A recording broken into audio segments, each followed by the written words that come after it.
Hujambo na karibu tena mtazamaji wa The World News katika kipindi hiki cha ulimwengu wa siasa. Jina langu ni Adam Hussein. Lakini wakati huu tunaitazama Marekani ambayo wakati huu imekuwa na mkanganyiko wa vitisho, lakini huku ikitaka diplomasia, moja kati ya mambo ambayo yamekuwa yakichanganya ulimwengu. Vitisho na diplomasia ni mkanganyiko wa ujumbe wa Marekani kwa sasa.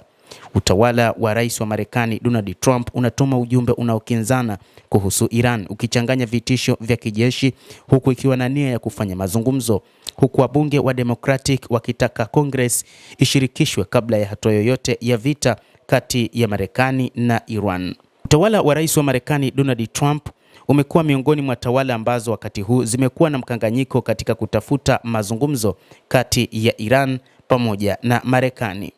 Hata hivyo, moja kati ya jambo ambalo wakati huu linachanganya wananchi nchini humo ni vitisho vya rais wa Marekani Donald Trump, ambaye wakati huu amepeleka vifaa vya kijeshi vya kutosha katika eneo la Ghuba, lakini pia huku akitoa siku 10 hadi 15 kwamba anaweza kufanya shambulizi dhidi ya Jamhuri ya Kiislamu ya Iran.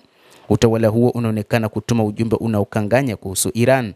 Wakati mwingine ikulu ya White House inazungumza kuhusu uwezekano wa mashambulizi ya kijeshi, na wakati mwingine inasisitiza kuwa diplomasia ndio njia bora. Mkanganyiko huu umeongeza taharuki ndani na nje ya Marekani. Duru ya tatu ya mazungumzo kati ya Marekani na Iran imekamilika Geneva, huku mpatanishi wa Oman akisema kulikuwa na maendeleo makubwa. Na hata hivyo, licha ya kauli hizo chanya, tishio la mzozo wa kijeshi bado linazua wasiwasi mkubwa mjini Washington. Wanadiplomasia wanaiona hali hiyo kuwa tete na isiyotabirika.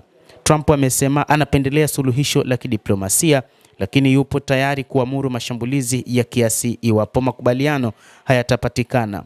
Kauli hiyo inaungwa mkono na mkusanyiko mkubwa wa majeshi ya Marekani katika Mashariki ya Kati. Hali hiyo inaonekana kama ishara ya shinikizo kwa Teheran. Waziri wa mambo ya nje wa Marekani Marco Rubio anaonekana kupunguza matarajio kuhusu mafanikio ya haraka ya mazungumzo ya Geneva. Anasema kuwa hatimaye mazungumzo yanapaswa kugusa zaidi mpango wa nyuklia pekee. Alisisitiza kuwa msimamo wa Iran wa kukataa kujadili makombora ya ballistic ni tatizo kubwa sana. Katika hotuba ya hali ya taifa, Donald Trump, rais wa Marekani, alishutumu Iran kwa kuwa ni ovu katika nyuklia. Aidha, alituhumu Teheran kwa kujaribu kutengeneza makombora yanayoweza kuishambulia Marekani. Kauli hizi zimezua mjadala kuhusu uhalali wa madai hayo. Hata hivyo, kumekuwa na taarifa zenye utofauti. Ripoti ya idara ya utafiti ya bunge la Marekani ya mwaka 2025 ilisema makombora ya masafa ya kati ya Iran yana uwezo wa kufika takribani kilomita 3000 pekee. Umbali huo haufikii ardhi ya Marekani. Taarifa hiyo imeibua maswali kuhusu madai ya moja kwa moja ya tishio la Marekani. Kuhusu iwapo Iran inaelekea kurutubisha urani, ujumbe wa utawala wa Trump umeonekana kuwa na kukinzana. Rubio alisema Iran kwa sasa haijarutubisha, lakini inajaribu kufikia uwezo huo. Kauli hiyo inaonekana tofauti na madai mengine kutoka ndani ya serikali.